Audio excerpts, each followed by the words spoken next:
So yes, we start from where we left yesterday.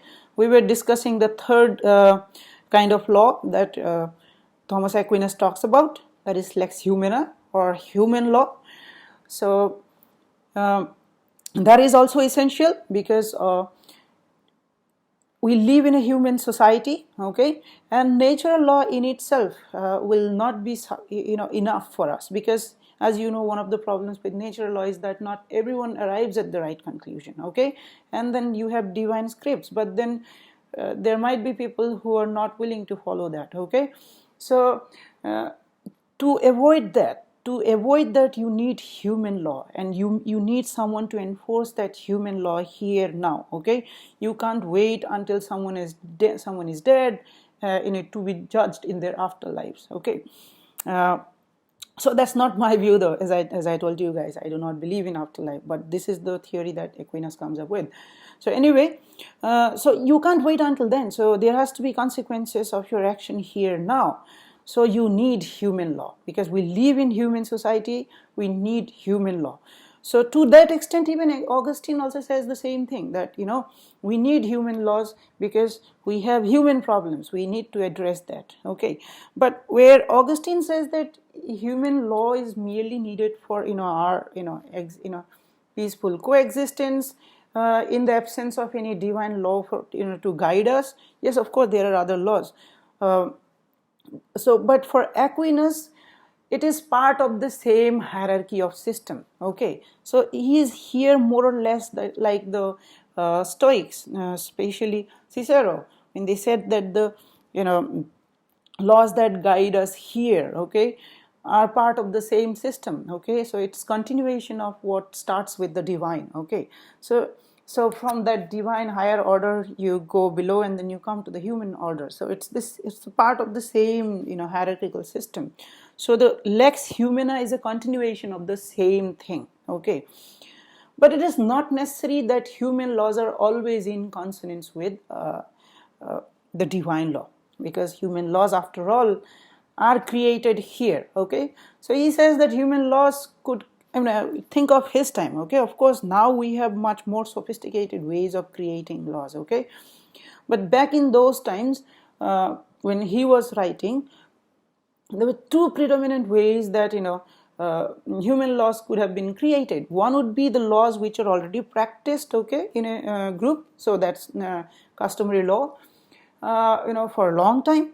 And the other one is laws which are created by the legislative acts of the state, okay. So probably not of the same kind, okay, the ways, for example, the parliament or the congress create laws, but then legislative process nonetheless existed in different ways, okay. So these are the two ways in which laws could be created, okay. So now the question that arises, that why should I obey human law, okay. Why should I obey human law, which could either be customary or which could either be made by the legislative act of the state, okay. So where does that obligation, okay, arise from, okay. Why am I bound by the authority of the law? So yes, the authority comes from the same reason that natural law has authority upon you, okay.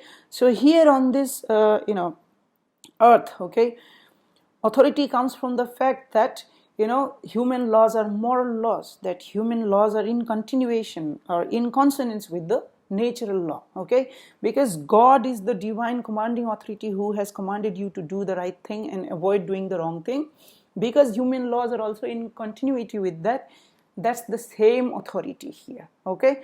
So the authority of human law arises from the moral goodness and badness of the law. If the law is good, that is, it is in accordance with the precepts of moral precepts, which basically emerge from the natural law or the eternal laws, then of course you have a responsibility, you have an obligation to follow the law, okay. So yes, it's the authority is moral authority, okay. So it's not something else. It's not what legal positivists would say much later, as we will discuss later on, that legal obligation is separate from moral obligation. We have not reached that stage yet, okay. Here they're saying that the Here basically they're using the legal and moral obligation quite interchangeably. So law has binding nature on you as long as it is of moral character. It bears the moral imprint in it. So yes, that's the idea. Okay, so human law does have to be in continuity with the other laws, so natural law, or for that matter here the second aspect of the eternal law. Now, so human laws therefore have to be derived from the natural law. Okay, so in some matters it can be deduced directly using logical reasoning. In others, you may not arrive at that conclusion directly. Okay, so he says that there are two ways in which human law can be derived from the natural law.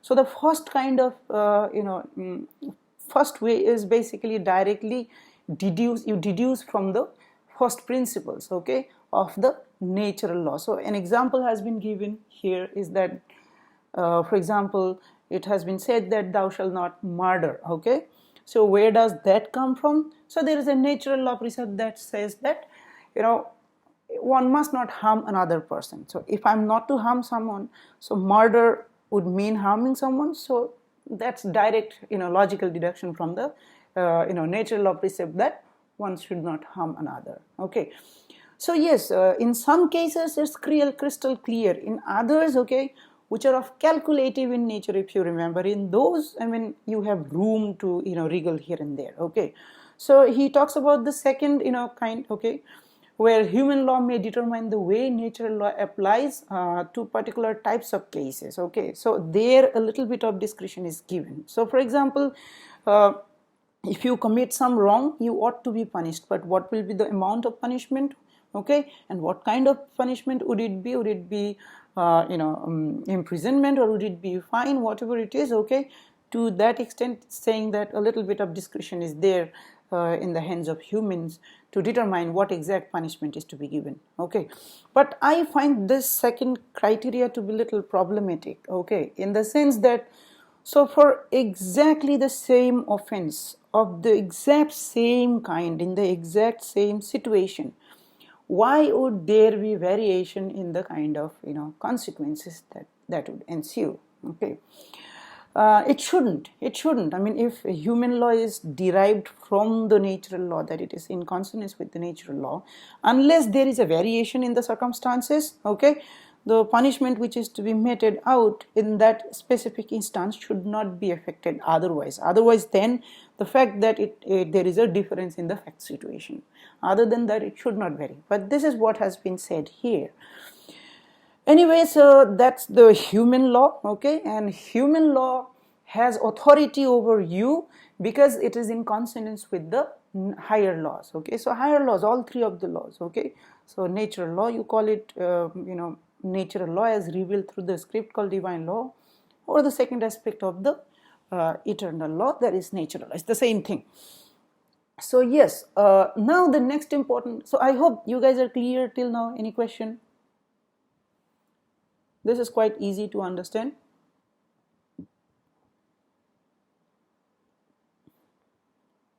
Is this clear so far? Okay. Yes, sir, okay.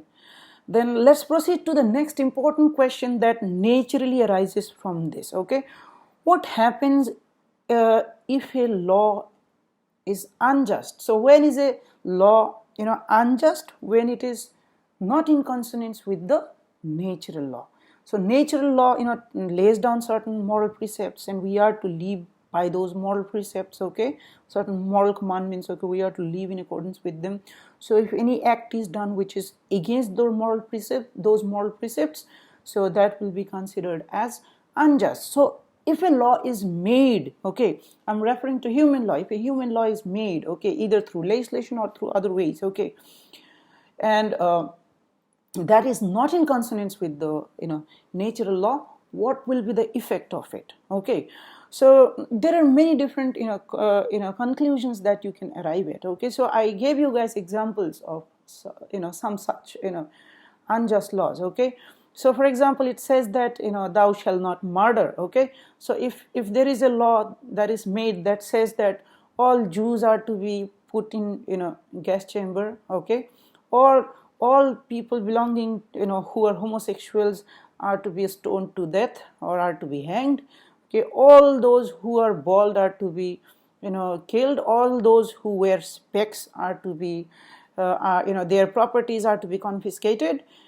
So you might find that I probably need not ask you this. You might find that, okay, without a second thought, that okay, this is problematic, this we think is unjust, this is we think is not fair, it's not okay for anyone to do this, okay. So if a state following all the proper procedural formal requirements of enacting a law does enact such a law, okay, would that be a law, okay, and will that be considered a law? And if such law is enacted, what is my obligation with respect to it, okay? Will I be bound by such law, or will I have an obligation to not follow the law? So these questions do arise, okay, and hence that maxim that we talked about, that lex injusta non est lex. However, the application of the same maxim is not that easy, okay. So anyway, for Aquinas, he lays down three conditions, okay. So any such law which is laid down by human authority here, be it prince or any other form of government that you have, okay, at his time, during his time, it would usually be of that sort, okay. So there are certain requirements, okay, that are to be followed for it to be recognized as a law at all, okay. Those three requirements you must keep in mind are, firstly, that it has to be for common good, okay, it has to be for the good of all. So you see that it cannot be discriminatory, okay, that's essential according to him. So if it is something, for example, ruler deliberately does something, okay, creates some law so as to divide the society, to create rifts in the society, so that there is chaos, that there is no peace, okay, so it clearly affects common good. And for him, if the law does not hold that character, then it is not law, okay. So yes, that's the first character, the made for the common good. Common good means for the good of all. However, this does not mean, I'm not in any way saying that a law should always be inevitably for the betterment of all. It's not possible. It's just not possible. When some law is created, it will have some good effect on some, it may have some detrimental effect or unacceptable effect on some others, okay. It will always be, okay, even if not deliberate, okay, it will deliberate, it will have some effect of that sort. So he is not talking about that, but of the kind of laws which are deliberately created so as to create rift in the society, so as to affect peace, harmony in the society, and so as to affect ultimately the common good of the society. So if law has that character, that affects or harms the common good, then that's not law at all. So of course, natural law will not affect will not go against common good. So any human law that goes against common good will not be in accordance with the law, natural law. So, and the second precondition that he talks about is that it's made by the people, okay, by the people as a whole, or by God's vice regent for the whole people. So, what he's essentially saying is that think of the kind of government that they had. Must have been some kind of could have been some kind of monarchy, okay. So it's referring to prince, okay, who's ruling over you, but the prince is not ruling over you as a tyrant, okay, as an individual possessing unlimited authority over you. So definitely not of the Augustinian kind of sovereign, no, definitely not, because the ultimate sovereignty lies with God according to them. So yes, so he's talking about a vice regent who's the representative of the God here on earth, okay. So yes, so the limitation on that vice regent will be that the laws that he or she makes has to be for the common good, okay. Or there is another possibility that he's talking about, made by the whole people, okay. So as you know, you did not have representative democracy or direct democracy at that point of time, but if any law is to be enacted, it could be through the plebiscite of the people, okay. So you basically ask the entire people whether some as to their views regarding a particular piece of law to be made. Okay, so these are the two different ways in which law could be made. Okay, but as you know, in both these cases, when the laws are made by the people generally or by the God's vice-regent here, has to be for the whole people. Okay, that means it has to be for the common good of all, so it cannot be deliberately discriminatory. Okay, and the third but a very important aspect of this idea of law is that it has to be promulgated. Okay, that human law has to be promulgated, that it has to be declared to all that okay, this is the law and henceforth you will be bound by this law. This is very natural requirement of human law. Why? See, natural law is something that you can come to know of by applying your reason, but what is human law? You cannot do that because there is a chance of variability of that. Okay, so if I am to be bound by some law which is made by humans, then I have to be told beforehand as to what the content of that law is. So a law has to be made and it has to be promulgated. So you see, there is a very important element here of prospectivity in law. Although it is not directly said here, but it is a very important requirement of law, that law, yes, quite often laws are retrospective. Okay, to the extent that it is not directly problematic, but the requirement of promulgation means that its effect should be forward looking, that it is prospective. Okay, what does that mean? That my subsequent acts will be guided, will have to be in accordance with the laws that have already been laid down. Okay, so these are the three formal requirements. Okay, formal requirements which have to be there in the human laws for it to be considered as law at all. So if they violate these three elements, then it is not a law. Okay, because it is against the higher laws. Okay, so these are the formal requirements of the law. Okay, at the same time, so you know that this vice-regent that he's talking about, okay, is someone who has authority over you. Okay, someone who's trying to rule over you, not personally, not for the sake of merely having power. So definitely not the Machiavellian prince. Okay, Machiavellian prince can do anything to have control over you. So I'm sorry, I have to pick up this call. Hello hello, हाँ जी बोलिए.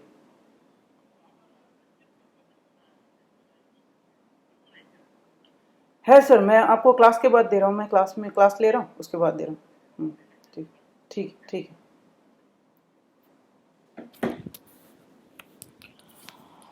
So yes, I think yes, the formal requirements.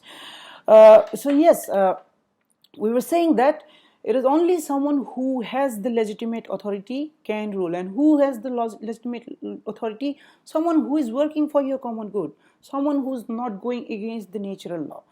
So any usurper, okay, who wants to forcefully gain authority, okay, so as to work against common good, okay, will not have the authority to make laws and rule over you. Okay, so it's not merely the usurper.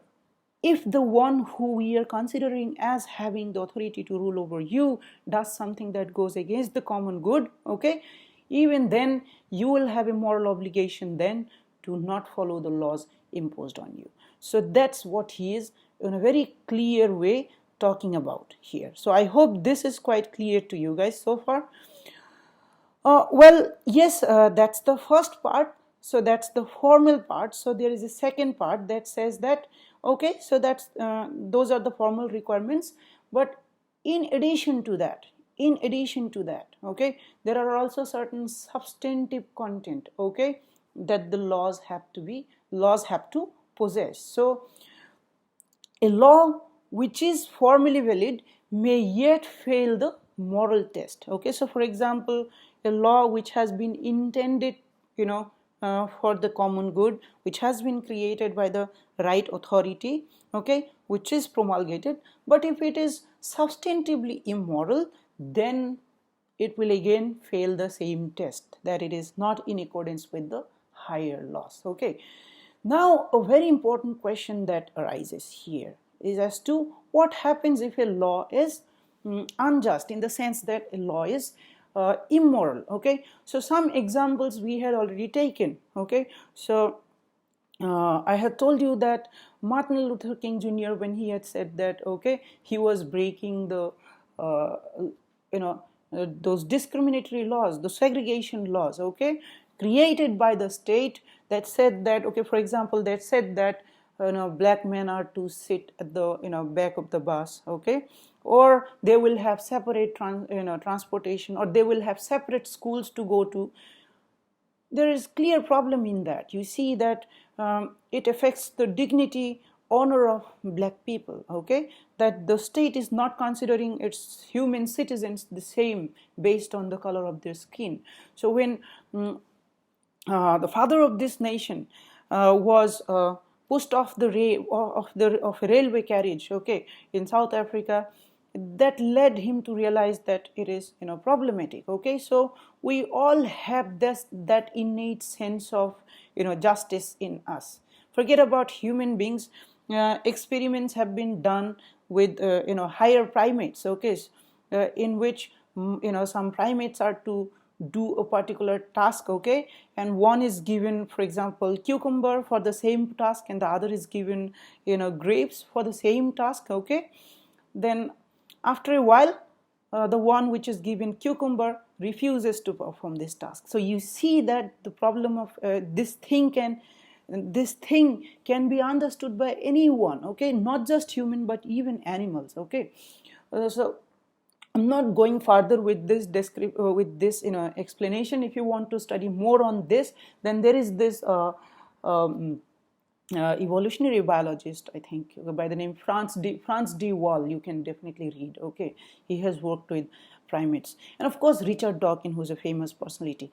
So yes, you can read on that, but I'm not going that far yet. Okay, the question is, let's come back to humans. I get carried away. Let's come back to humans.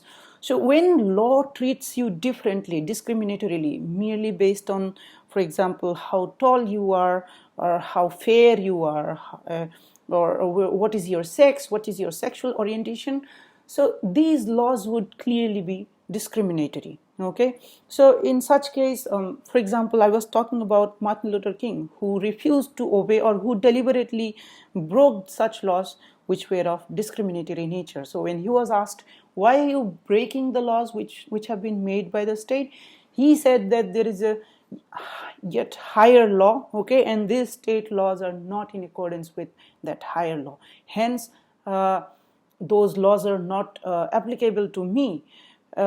And also I have a responsibility, obligation to break that law. Okay, so when he says that, he's saying that an unjust law is not a law. Okay. Now, another important question arises is that, well, a law may be, so many legal positivists that we will study later on, I do not want to overburden you with their ideas now, but some of them, many of them, almost all of them say that an unjust law may be an unjust law, but it is nonetheless law. Okay, so there is a legal obligation, because it comes from within the law, for me to follow the law, but there might be a moral obligation on my part, okay, if it is an unjust law, to not follow the law.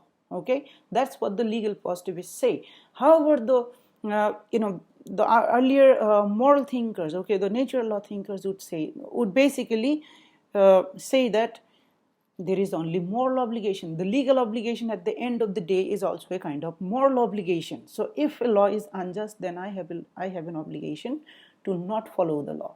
However, there are some natural law thinkers, so for example, John Finnis, who make this distinction between legal obligation and moral obligation. Okay, Now, what's Aquinas's take on this particular thing? So there's a passage which has been quoted here, okay, and if you can see the reading that I had from the book I had shared, it says, the answer that, as Augustine says, that which is not just seems to be no law at all. Wherefore, the force of a law depends on the extent of its justice. Okay, so how much binding the law is on me depends on the extent of its justice. So the more egregious it is, the more unjust it is, the less binding it is on me, to the point that it is not binding on me at all, according to Aquinas. Okay. Now, in human affairs, a thing is said to be just from being right according to the rule of reason. But the first rule of reason is the law of nature, as is clear from what has been stated above. Okay, so here law of nature is the natural law. Consequently, every human law has just so much of the natural law and nature of law as it is derived from the law of nature, that is natural law again. But if in any point it deflects from the law of nature, it is no longer a law but a perversion of law. In other words, it is not a law. Okay. But the question is, when does it become okay for me to say that, okay, the law is not binding? So here's the thing. So a legal system might be generally just, okay, so but it might create a law which you think is unjust. Okay, now if everyone were justified to not follow the law merely because they thought that it is unjust, that will also create some problem. Okay, that will clearly go against the idea of common good, because at the end of the day you need some order, you need some peace here. Okay, so not every other law for minor deviation from the precepts of natural law should lead you to conclude that you should not obey the law. Okay, that should not be the case. It is only in those cases when it is extremely egregious, for example, of the kind that I told you about. Okay, a law that denies citizenship based on the color of skin or your religion, those are the problems. A law that says that people with a certain sexual orientation are to be killed. Okay, a law that says that someone who commits adultery are to be stoned to death. A law that says that people belonging to a particular ethnic group are to be put in gas chamber, or they are not there to be denied property rights.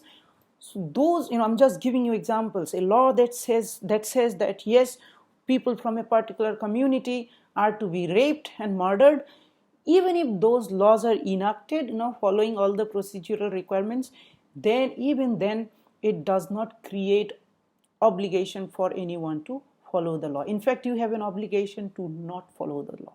But for example, a law that taxes you a little higher than usual, so merely because of that, it does not give you sufficient reason to not obey the law. So I hope you guys understood the difference which is being talked about.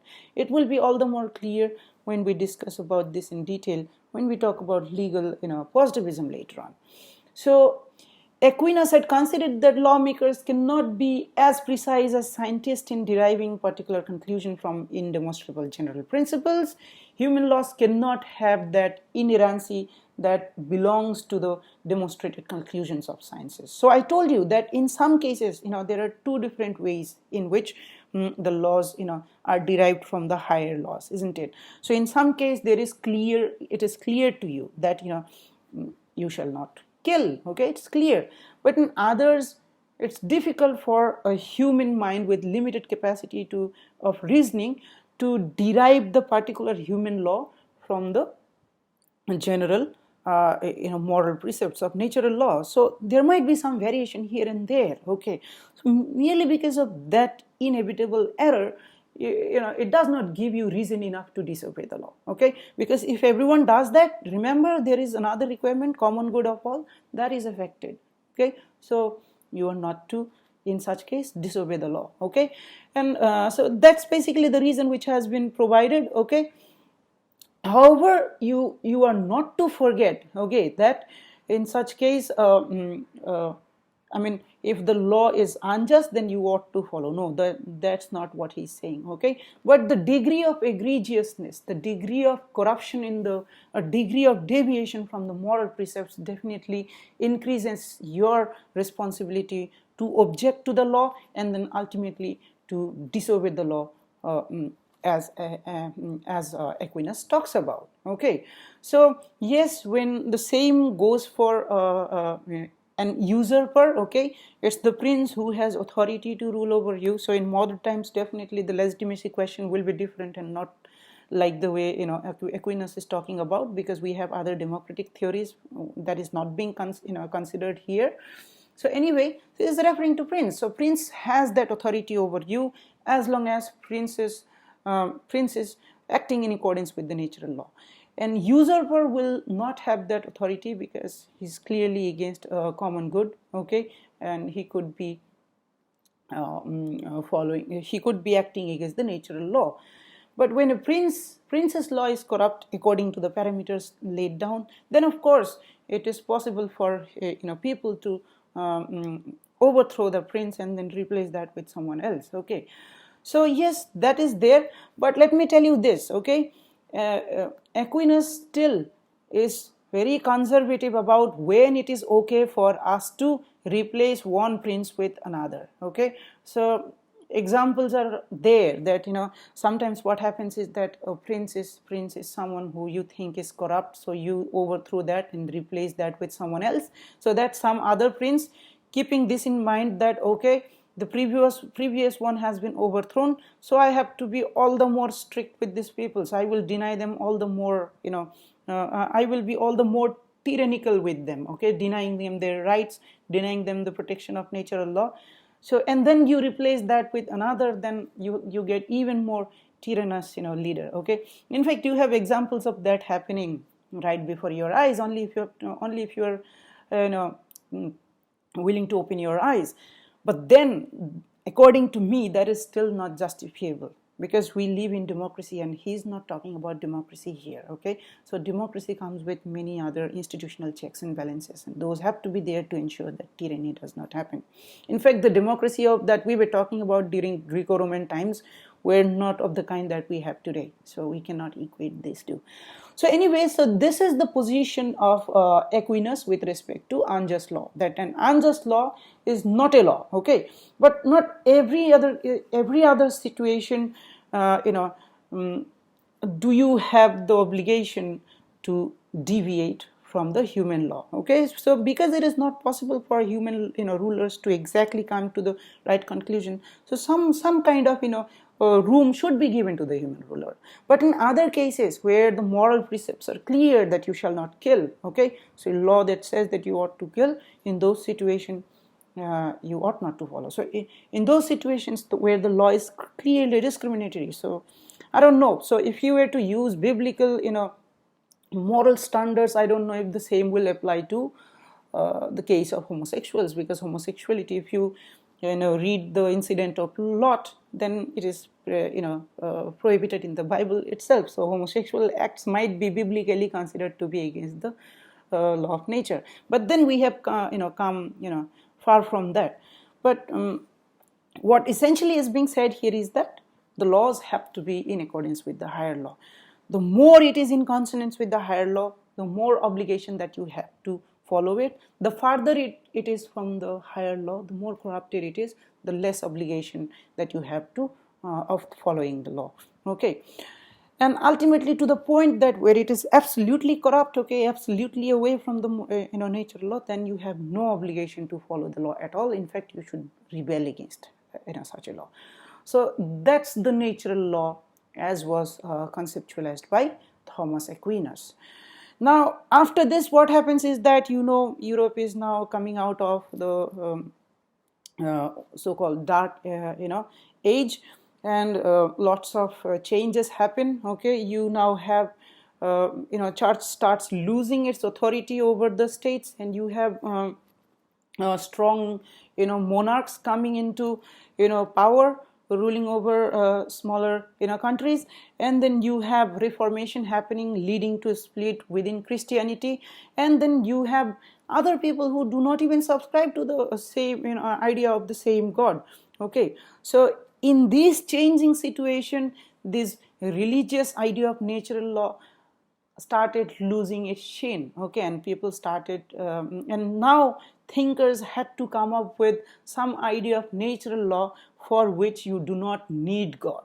Okay, or at least a kind of natural law which subjects even God. Okay, so that's what we are going to discuss next. So I have shared a reading with you guys related to related to Hugo Grotius. Okay, Hugo de Groot. So kindly go through it. In the next class, we will discuss about Grotius's secular natural law. So that's it for today. If you guys have any confusions, clarifications that you need, you can ask me.